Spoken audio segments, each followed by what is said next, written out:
Bakit ibibigay mo sa iba? Ganun ka na ba kahina? Ganun ka na ba walang self-respect? Wala kang dignidad? Nahahayaan mo yung mamamayan mo ilitisin sa ibang bansa? Kaya marami nagagalit, ha? Baka hindi nila alam.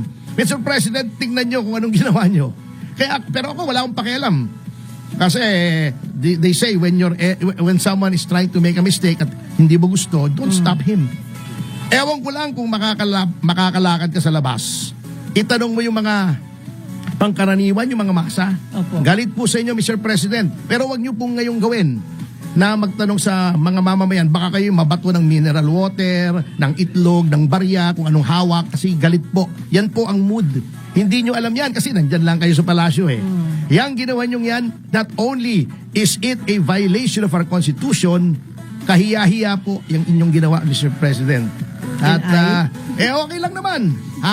Kung gusto nyong sirain ang legacy ng pangalan ninyo, eto ba naman sa akin yun? Binigyan na kayo ng pagkakataon na iangat ang pangalang Marcos. Inangat na nga ni Duterte, pinalibing sa libingan ng mga bayani. O kayo na gumagawa dyan, bahala kayo sa buhay nyo. Pakialam ko. Ako, I stayed loyal sa Marcos name. Hindi ko naman alam ganito ang mangyayari. Bahala kayo. Pangalan nyo yan. Di naman pangalan namin yan ni Juvie. Di naman namin pangalan ni Victor o ni Wenner. Mangalan nyo yung Marcos. Di naman kami Marcos eh.